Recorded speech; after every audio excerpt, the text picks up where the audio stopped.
This is the video quiz for chapters 2, 3, and 9.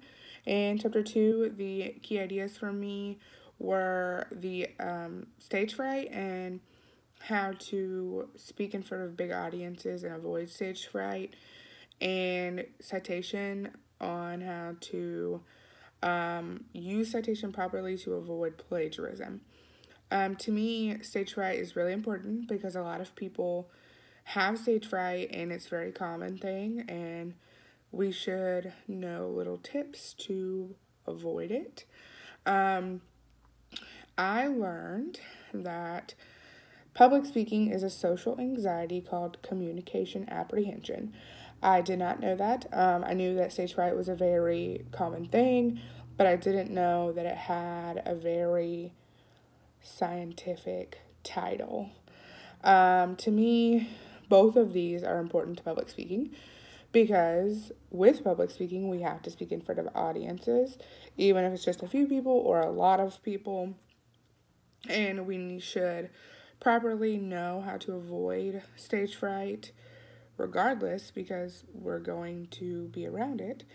And when speaking, we often use citations in our speeches, and so we should know how to properly do that and give the writer or the author credit when we are using information from them in our speeches. An example of this would be if I was giving a big speech and I was using a lot of sources or a lot of knowledge from other creditors, I should know how to properly use them and cite them in my speeches. And so this chapter allowed me to further review how to do that properly. This can be used in my professional life because I want to be a kindergarten teacher, so it is going to involve a lot of public speaking, and it can allow me to avoid the stage fright that may come along with that in my career as I go. Chapter 3, the important ideas for me were the importance of critical thinking, common reasoning, flaws that occur, and there were a few outlines. These are important because they help us fix common mistakes that may happen as we speak or even as we write speeches, and they enhance our critical thinking. For me, I learned about the straw man fallacy, which is where critics rephrase an argument to make it seem way more extreme or way more dramatic than it is. I knew about most of the fallacies that were listed, but this is one that I did not know about. This is important to public speaking so we can prevent mistakes and avoid flaws within if we are actually speaking, or if we write a speech that we're going to be speaking, it allows us to miss some of those common mistakes that happen.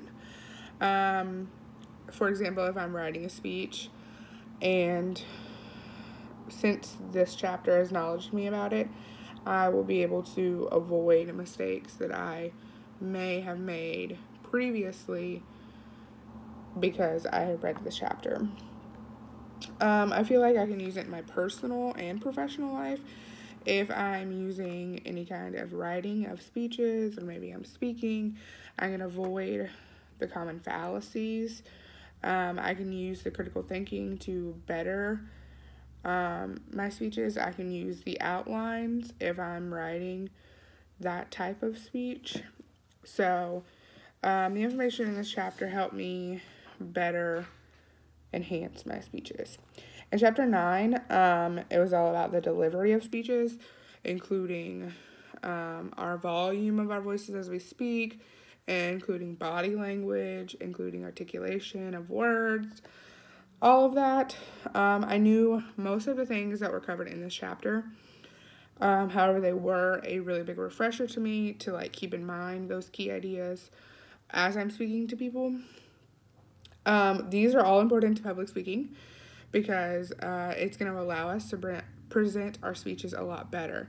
It's going to allow us to have better body language when we present. It's going to allow us to make sure we're speaking appropriately when we present to an audience.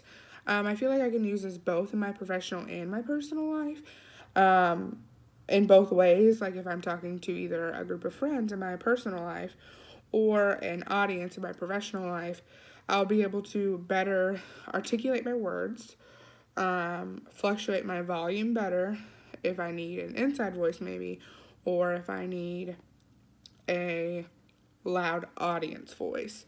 And it'll just allow me to always keep in mind body language.